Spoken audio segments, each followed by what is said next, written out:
سڵاوتان لێبێت بینەرانی خۆشەویست بە لێکدانەوەی حواڵەوە لە خزمەتتان داین.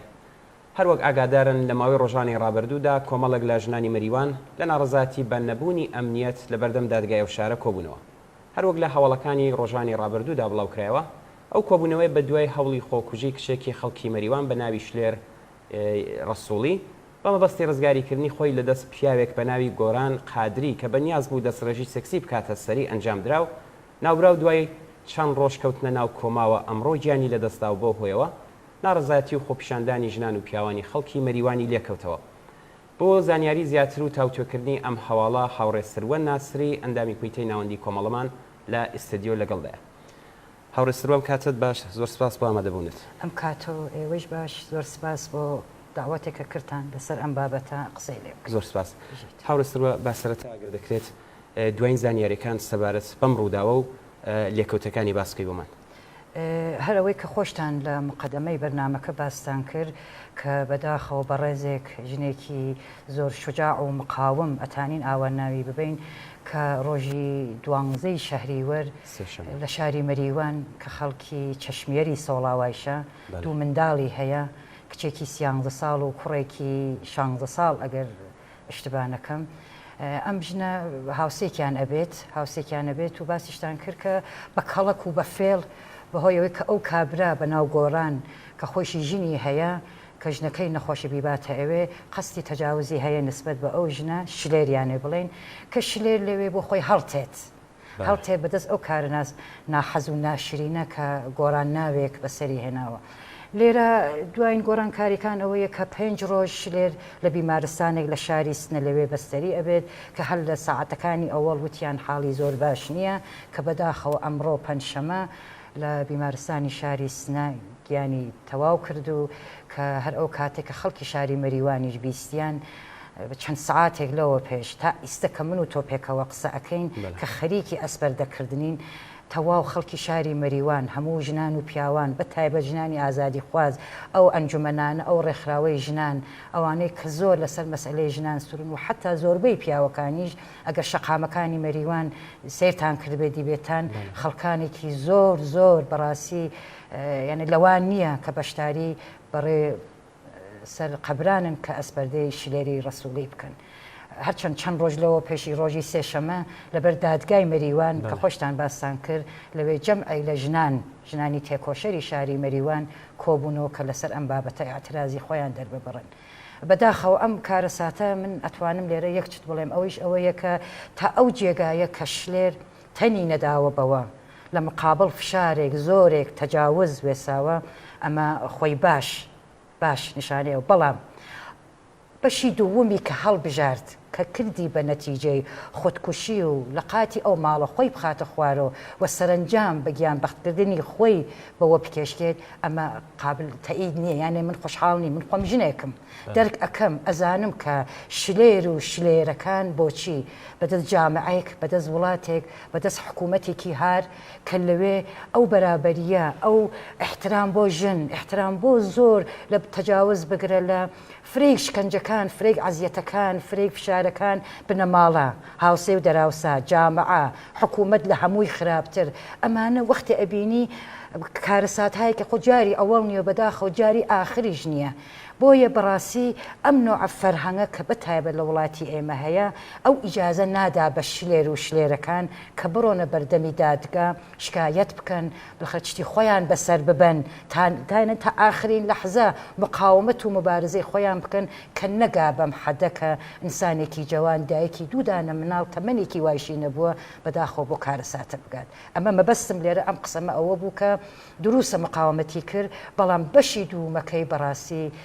جێ خۆشحاڵی هیچ کەسێ نییە ئەبووە ئەو ڕێیە انتخاب نەکردایێت. لێرەش هەیە ئەگەر انتخابی نەکردایێت یانە بۆ نمونە ئەگەر خۆشی نەکوشتایە بازم زۆرێک لەو خەڵکانە چیان ئەوت بە شلێر مەسەڵەن بۆ نمونە ئەوە حتمما خۆی ئەمە بووە حتمما ئەوە بووە بۆیە یانێ منزورم سەر فەرهەنگە تۆ مەسەن لە زۆرێک لە وڵاتەکانی تر ئەبینی قانون هەیە چتی وە هەیە خۆشی ناکوژێ ئەڕوا شکایەت ئەکات ئەڵێت بەو سەنەدە بەو مەدرەکە ئەو دقیقە ئەو سعاتە فڵان کەس تەجاوزی کردوم دزی لێ کردوم یا هەر شتێکی تر هەر کارێکی خلافی تر بە پێی قانون تەئەسفە خۆم لە وڵاتێکی ئەوا دڕندە هەین کە بەداخەوە ئەو شتانە بەڕێو ناچێت. بەڵێ هاورە سروە هەروە خۆشان ئاگادارن ئەمڕۆ خەڵک بەتایبەت ژنان و پیاوانی ئازادی خواست بەم ڕووداوە زۆر ناڕازی بن و زۆر تووڕە هاتوونەتە سەر شەقام و دروشمیان وتوێتەوە. ئەگەر دەکرێت پێم بڵێ خەڵک لە دەست چی ناڕازیم بەچی ناڕازیم؟ من باسم کرد خەڵک ناڕازیم دروستە ئەمڕۆ بە خاطر ئەتانین بێژین قەتڵی شلێر لە واقع قەتڵێ بۆ ئیتر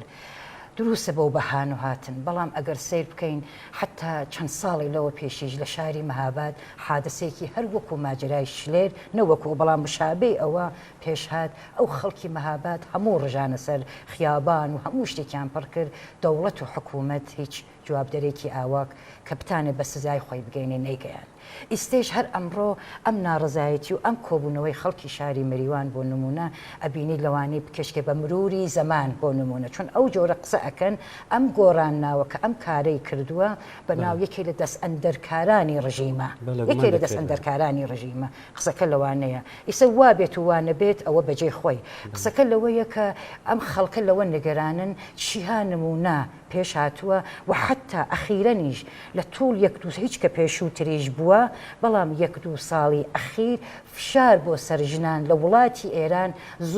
زۆری کردووە یانە لەوانە ئەم خەڵکە بۆچی ناڕزایەتین بۆچی تێنە سەر شەقامەکان بۆ تێنە سەر خیابان بۆ بە ئەنوا دروشم و شعاری زۆر ڕادیکاڵ و ئینقلابی و ئینسانی تێنە سەر خیابانەکان لەوە نگەرانن کە خوێنی شلێریش هەروە بڕوات ئەو کەسە کە ئەو جەنایەتیە کردو ئایا ئەتوانێت بە سزای خۆی بگەینن ئایا دوای مانگە دوو مانگ و ساڵێکی تر چوزان بە ئەنواع شێوە و بە ئەنواع میکانیزمی خۆیان کە ئەم دەوڵەتە هەیەتی ئەنواع شگەرگەر هەیەتی ئایا ئەم ئینسانە ئازاد ناکات مەبەسمانەوە مجازاتی ئینسانەکانە تا چه حەدە چی دائەنێ بۆ ئەمە بۆی ئەم خەڵکی ناڕازی و لە پاڵ ئەوەیشە ئەبینی خارج لە ئەم مەسئلە بەڕاستی خەڵک ڕۆژ و سعات بۆ بیانوویک ئەگەڕن ئەرزشی مەسئلەی شلێر بەجێ خۆی ناڕزایەتی بێکاری گرانی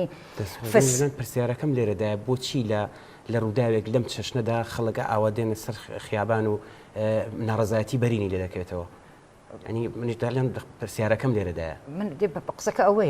ئەوەیە کە بەڕاستی مەجموعەی فشارهایەکی تر بەسەر ئەو خەڵکە هەیە بە تایبەت ئیسە بڵێن لە کوردستان مشەخەسەن مەریوان شوێنەکانی تر فشارەکان لەوان نییە یعنی وەزئی اقتصادی تۆ تماشاکەن شوەکەی شلێر لە هەرێمی کوردستان بۆ کرێکاری هاتووە کارەکات بۆ نمونە ئەگەر وەز و ژیان و زندگی شلێر و شوەکەی و مناڵەکەی لە ئەمنیەتە بوایەت لە ڕفاە بوایەت هیچ وەخت هەڵناسە بێتە وڵاتێکی تر کە بتانە بژێوی خانوادی خۆی بکات یعنی ئەمەم مەسئلەیەکە ناڕزایەتی ئەم خەڵکە مەجموعەی چتە ئەنواع فشار بەسەر ژنان ناڕزایەتی دەرئەبڕن فشاری اقتصادی بێکاری اعتیاد یعنی وای لێ کردووە کە بەڕاستی هەموو خەڵکانێ بە دەگمەن مەگەر کارمەندان و کەسەکانی خۆی ئەم حکوومەتە ڕازی بن ئەتانم بێژم بێ هیچ ئەغراقێک 70% بگرە زیاتریش خەڵکی ئێران بە ئام ناڕازین بەڵام ئەوەی کە ناڕژنە سەر شقامەکان مەبەستم هەموو ڕۆژێک و هەموو سعاتێک و هەموو کاتێ لە هەموو شارەکانی تر ئەو خۆی دەلایلێکی خۆی هەیە شاید بابەتی ئێمە ئەوە نەبێت بەڕاستی بەڵام بەڕاستی خەڵک ناتوانین لەوە زیاتر تەحمڵکەن ئەلان مەسەن ئەبینین بە تایبەت ئەتانم بێژم لە کوردستانە خەڵکی ڕۆشنبیر خەڵکی ئاگا زۆر جار لە هەموو شارەکان زۆربەیان بە نسبەت شتی ئاوە هاتوونە سەدەنگ هاتوونە سەر شەقام هەر چەند ڕۆژ لەوە پێش چەند مامۆستای چەند معالمی شاری مەریوان کە هەروە لە خۆ مامۆستا بوون کە لە ناو خەڵکی مەریوان خۆشەویست و مەحبوبن ئەگیرگەن لە زیندانە ئەبن کە ئازاد کران هەمومان بینیمان حکوومەتی جمهوری ئیسلامیش بینی هەر لە شاری تەواو شارەکانی کوردستان چه استقباڵێک کرا لەو معالمانە ئەمە نیشانەی خۆشەویستیە کە بالاخره ئەم خەڵکە هەیە بۆ ئەو ئینسانانە کە ئاگان بۆ ئەو کەسانێک کە فکر و بۆ چوون و هەموو شتێکیان بەنسبەت مەسئلەی ژن مناڵ جامعە فەرهەنگ هەموو شتێکیان بەڕاستی ڕۆشنبیریکی تایبەتیان لەسەرە بەڵام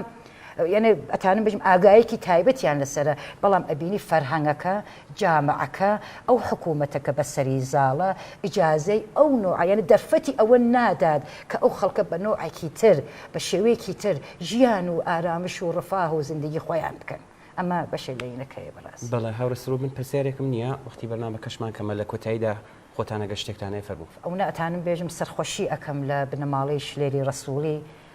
لە کەسوکاری لە دوو مناڵە خوێن شیرینەکەی کچ و کوڕەکەی لە هەموو خەڵکی شاری مەریوان کە چەند ڕۆژە لە ڕۆژی شەمە تا بە ئەمڕۆ کە ئەلعانیش لەسەر قەبرانن بەڕاستی مقاومەتیان کرد یانێ عەزەمەتێکی لە خۆیان یان نیشاندا شاری مەریوان کە ئینسان بە ئفتخار و ئەتانێ کە فکر لەوە کاتۆ کە چەندین شتی تاریخی لە شاری مەریوانە پێشاتکە ئەمەش بەڕاستی نمونەی ئەمەش یەکێ لەوانە بوو کە